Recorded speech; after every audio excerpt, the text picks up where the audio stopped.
Ibu tadi bicara soal tiketing online. Ibu tahu baru 3 tahun lalu saya sudah protes soal calo tiket di NTT dan Papua.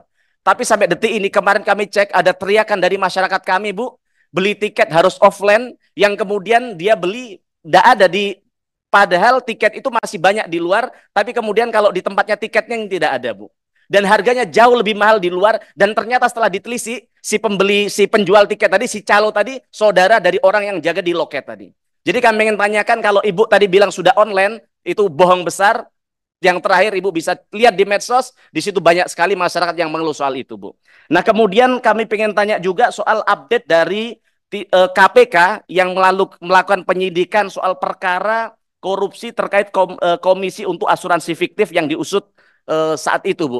Bagaimana update-nya, tindak lanjutnya seperti apa, dan jangan-jangan orangnya masih ada di sini sekarang. Nah, kemudian ke KI, Pak. KI ini dari transportasi darat, laut, udara, tentu kalau rakyat bilang bahwa top of mind, the best adalah KI. Tapi kami lihat akhir-akhir ini karena mungkin terlalu berada di zona nyaman, terlalu banyak dipuji, karena jujur setelah dulu dipegang Pak Jonan, KAI memang sudah tumbuh jauh lebih baik daripada industri transportasi yang lain. Tapi kami lihat semakin menggampangkan tata kelolanya. Bapak kalau lihat di websitenya KAI itu laporan keuangannya masih tahun 2022, Pak. Padahal dulu zamannya Pak Jonan, pertama kali laporan keuangan BUMN yang laporan ke publik pertama kali KAI. Ini kalau Pak Jonan dengar ini, Pak, ditertawain Bapak. Kami rakyat juga apa, bagaimana kita bisa lakukan kontrol kalau tahun 2023 saja kami tidak tahu, bahkan kami tahu dari media kalau Bapak untung 1,5 triliun termasuk tadi siang itu, Pak. Kemudian yang kedua, Pak, hari-hari ini lagi viral di media sosial bahwa ada karyawan anak usaha Bapak belum dibayar. Bapak sudah dengar belum itu, Pak? Jadi si anak usaha ini, Pak, dari anak usaha Bapak, KAI Service, atau apa namanya tadi Bapak sampaikan Reska Multi Usaha, itu dia kerja di situ tidak dibayar, Pak. Kalau Bapak bilang, oh ini kerjaan anak usaha, artinya Bapak tidak tidak melakukan kontrol terhadap bawahan Bapak. Bapak untung 1,5 triliun tapi bayar jutaan aja nggak bisa. Dan setelah saya scroll di bawah, Bapak tahu ternyata apa, Pak? Banyak ternyata karyawan KAI tidak berani melakukan kritik, karena kalau mereka melakukan kritik, mereka langsung dipecat, Pak. Bahkan mereka mau pamit, Pak, mau izin keluar saja, Pak, mereka tidak berani, Pak. Karena kalau mereka izin berapa hari, mereka langsung dicoret. Karena sepertinya tenaga kontrak begitu. Kami belum dalami lebih dalam. Dan saya tahu, Pak, karena takutnya mereka dengan otoriterisme yang terjadi di KAI, mereka kalau mau pamit keluar, ada apa namanya, karena mereka tidak bisa makan. Saya tahu, Pak, di situ ada keluhan dari masyarakat, itu mereka apa, untuk beli makan aja lo tidak bisa. Saya tidak tahu berapa gaji mereka sampai beli makan saja tidak bisa dan tidak difasilitasi. Walaupun dia pekerja bagian restoran, bagian restorasi di KAI, Pak. Dan bahkan ketika dia naik angkutan, mereka tidak lagi punya uang, mereka izin. Izinnya bilangnya sakit, izinnya bilangnya apa namanya, mantenan dan sebagainya. Artinya kemerdekaan mereka terjabut, Pak. Artinya bahwa bangsa kita mendirikan kereta api ini yang tujuannya adalah mensejahterakan rakyat.